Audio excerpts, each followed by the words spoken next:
Episode 269, Ireland, Part 4. So, I've been talking at some length about my first sort of exploits in Ireland, and I suppose they did mostly occur sort of between Coleraine and Monaghan and around that area, you know. So, I'd like to talk a bit about somewhere south now, way south, and that's Galtee Meets in Mitchelstown. Now, I'm just looking at this map here now, which hopefully you can see, it's Ireland. It's a lot of motorways now, the M7 and the M8 going down here. I seem to remember back in 1995, whatever, I remember the M7 was there around Portlaoise. It was like a bypass, but I don't think the M8 existed. From Dublin to Mitchelstown would take probably about three and a half hours of a drive. I did it a few times. I mostly drove, you know, with the occasional flight to Cork, to Dublin, whatever. So there's the M8. So there's Mitchelstown. Really, there is. So it's quite a small place. It's a small town. There it is there. So this is the new motorway just whizzes past, but in the old days you would go through Mitchelstown if you was going to Cork, for example. But so Mitchelstown, so Galtee Meets, quite a large factory. I'm not sure the situation now. I know Galtee Meets have a place in Dublin, so I'm not sure if they still have the plant in Mitchelstown. They used to be basically, I suppose there was the whole processing. So they come in live, they'd be slaughtered, pigs, and they'd be butchered. There'd be a room full of butchers, cutting into different pieces, and then, I think they even had sections of cooked products, I think, as well. It wasn't just, like the raw, uncooked product. It was quite an ambitious installation for the company I work for, because part of the process with pork is I don't know if they they're allowed to inject it with brine, with water, I think. But it's a certain percentage, can't be too much, And I know a few of the weighing scales were automated, are supposed to be automated into our system, so that literally as it passed along a conveyor belt, it'd be weighed and whatever. I don't think it ever worked very well, but I do know I spent an awful amount of time installing these systems, weekends, night time. Oh man, it took a huge amount of work, Mostly I think July or that time of year. I don't ever remember being there during the winter. But an interesting story anyway. So the time I was there, they didn't work during the weekends. I did. I was installing these systems. So the factory manager says to me, "Listen, Jason, there's not going to be anybody here, but look, here's the key. You give me a key, And he said, this key is for the offices." I thought, "I'm not going in the offices. What do I need a key for the offices?" He says, "You use the key for the office, and it gets you then to another door. And on this side, there's no key needed. It's just because you're in the office. You just turn it, and you're into the factory, and you can work away, which was fine." So I don't know how much work I had planned. It was mostly the boxes. They were like stainless steel boxes, had been mounted. And I was literally installing the cabling and the control these computer devices, So this particular Saturday, I had the key. It was summertime, I think, as well.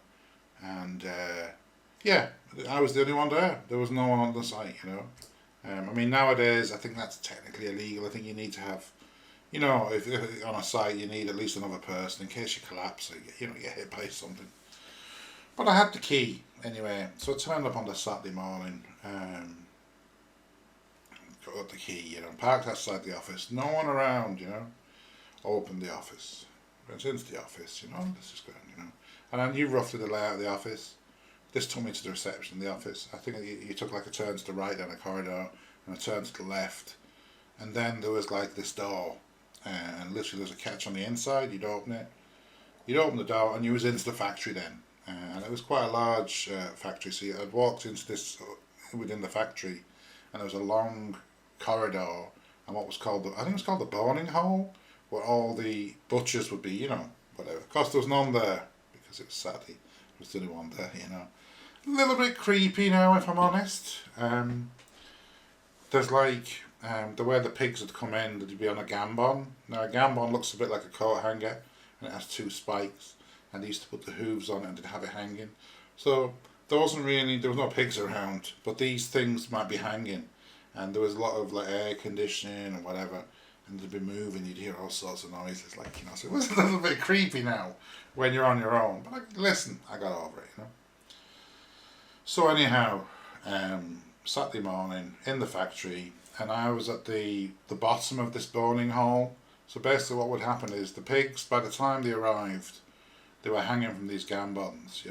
I don't think I ever weighed them on the gambon. I can't remember, but these coat hanger type things would come down. It was all automated and moved down, but they were like eviscerated. It was just the main pieces of the pig. And then they'd be chopped and they'd be put onto conveyor belts, whatever. So I was working on these boxes, I don't know how long I was there for.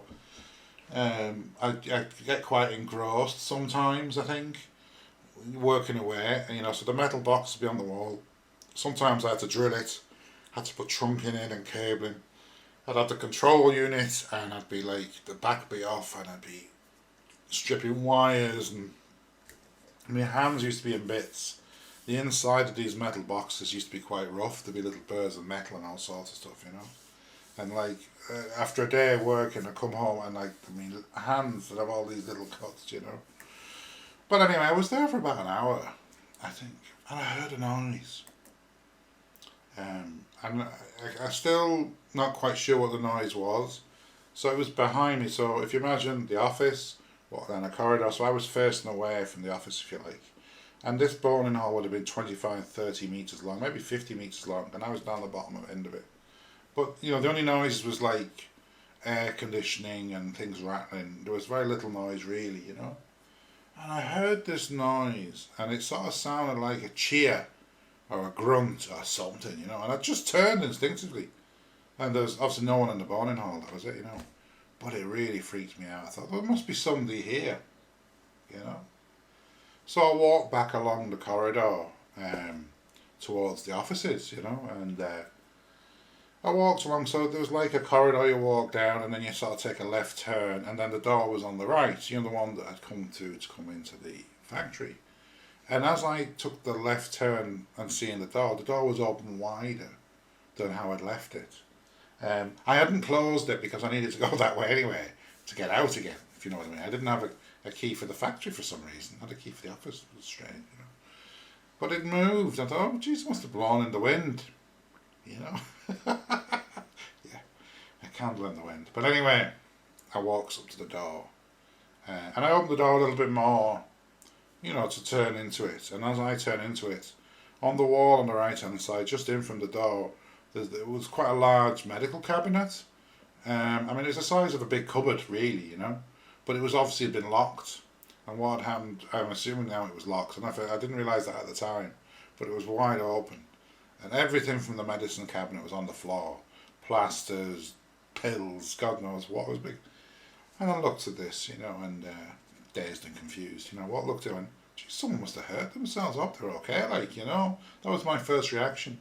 And I sort of looked up and I noticed something was funny. So there was like a corridor that had come down from the reception, and there was these offices on each side of it, And some of the office doors were open. There was no difference, no change there. But obviously some of these doors had been locked, and some did kick them in.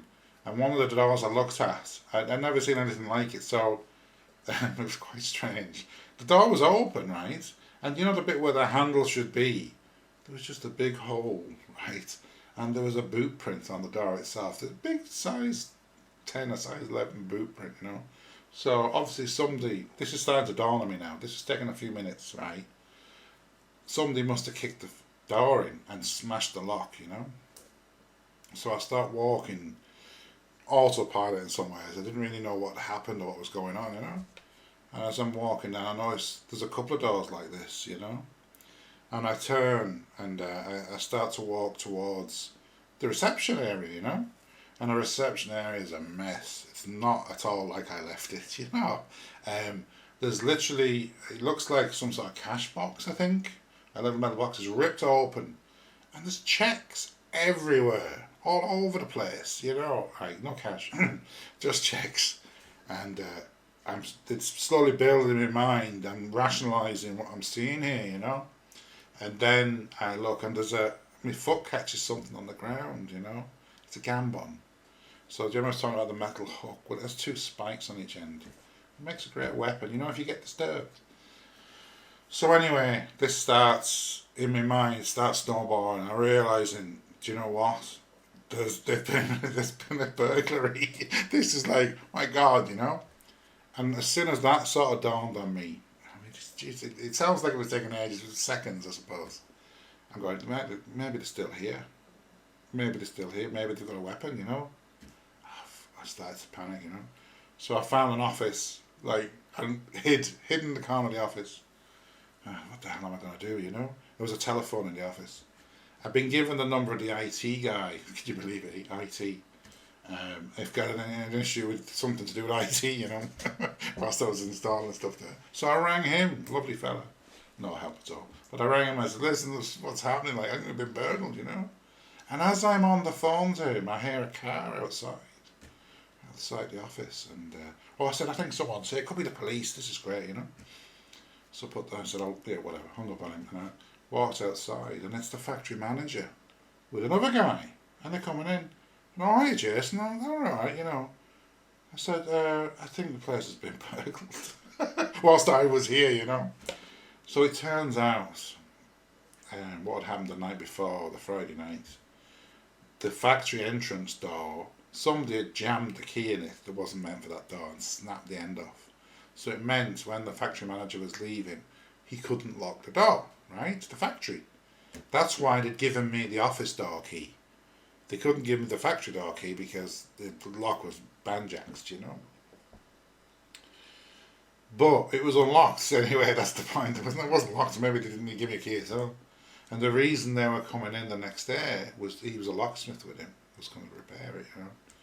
So basically, what happened? It was an inside job, you know. Someone in the factory, they damaged the key so the door to the factory couldn't be locked. And then the next day, they came into the factory straight for the offices. They didn't care about anywhere else, you know. And they were looking for drugs. They were looking for cash. There was laptops they didn't touch. They didn't want equipment. They wanted cash, you know. And that's why they ripped open the cash box and got a lot of cash out, you know. And there was an inside job because the police arrived, everything else, you know, detective, took all my details. I mean, I was at the scene of the bloody crime, wasn't I? But I helped, we were with the police and they said, well, we got the cameras. They had like a dozen cameras around the bloody site, you know. There must be something on the cameras. Oh yeah, there was something on the fucking cameras, alright. Me, Muggins, fucking was on the cameras, alright. Look, there's me, sitting with the police and the factory manager. Let's go through the cameras. There's Jason walking into the office. They got no one else on the cameras, you know. Now the detective was very nice and, you know, yeah, it was really nice to me anyway. We knew it wasn't me. It'd be stupid, wouldn't it? You know, and but he said, just leave your details there now if we need to follow up. But he said, they've broken here before now. They've actually burgled this place a few times. And it's usually for drugs, in the sense of it's cash. I have to get a few pills out of it as well. You know, they're laughing, you know. But I was pretty shook up anyway at that point. We're getting into Saturday afternoon. And I made the decision to have a half a day. Back to the hotel. I'm not a man, I don't drink many spirits, I don't drink much vodka or anything like that, you know, but I did have a couple of drinks to calm the nerves, as it were, you know. So All good fun.